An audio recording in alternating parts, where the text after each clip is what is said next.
সূরা কাফিরুন নাজিল হওয়ার কিছু প্রেক্ষাপট রয়েছে, নাজিলের কিছু কারণ রয়েছে। হ্যাঁ, দেখো এখানে কয়েকটা নাম লিখছে, আমি দেখো আল ওয়ালিদ ইবনে মুগীরা, আল ওয়ালিদ ইবনে মুগীরা এবং আস ইবনে ওয়াইল, উমাইয়া ইবনে খালফ, আসওয়াদ ইবনে মুতালিফ। এরা রাসূল সাল্লাল্লাহু আলাইহি সাল্লামকে প্রস্তাব দিছিল যে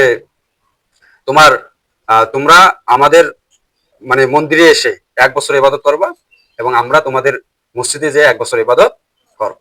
এটার কারণটা আমরা দেখি একটু ভালো করে। সূরা আল কাফিরুন, সূরা আল কি কাফিরুন ওয়াজ রিভেলড, এটা নাজিল হয়েছে ইন মক্কায়। কোথায়? Mecca. When the leaders of Quraish, মানে কুরাইশের নেতা, কুরাইশের কি নেতা কারা? এই যে আল ওয়ালিদ ইবনে মুগীরা, আস ইবনে ওয়াইল এবং উমাইয়া ইবনে খালফ, আসওয়াদ ইবনে মুতালিফ, এরা কি করেছিল?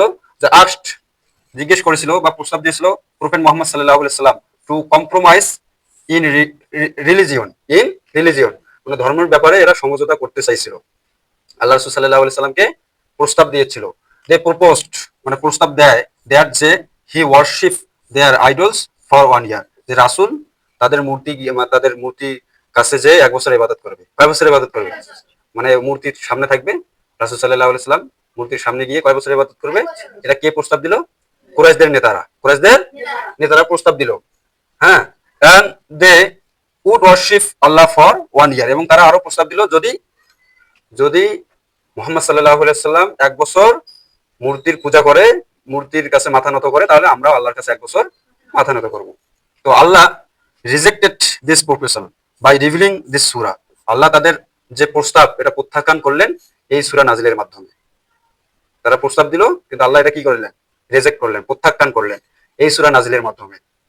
এবং ডিক্লেয়ারিং, ঘোষণা দিলেন that there can be no compromise in matters of faith and worship, যে আল্লাহ ঘোষণা দিলেন যে কোনো কম্প্রোমাইজ হবে না, কোনো সমঝোতা হবে না, আপোষ হবে না, ঈমান এবং আকীদার বিষয়ে কোনো আপোষ হবে না। তাহলে দেখো এই সূরাটা আমরা একটু দেখি। বিসমিল্লাহির রহমানির রহিম, ইন দ্য নেম অফ আল্লাহ, আল্লাহর নামে কি করছি? শুরু করছি, যিনি অতি দয়ালু এবং পরম করুণাময়, দা মোস্ট মার্সিফুল।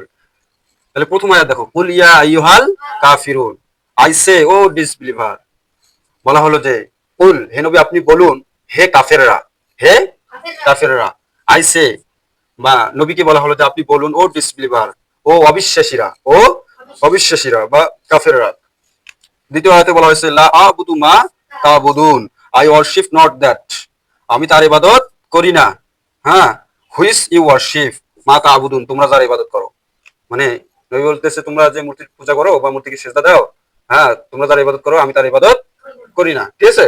তারপর 3 নম্বর আয়াত এবং 5 নম্বর আয়াত কিন্তু একই। হ্যাঁ, ওয়ালা আনতুম আবিদুনা মা আবুদ, নর উইল ইউ ওয়ারশিপ, হ্যাঁ তোমরা তার ইবাদতকারী নও, হুম আই ওয়ারশিপ, আমি যার ইবাদত করি।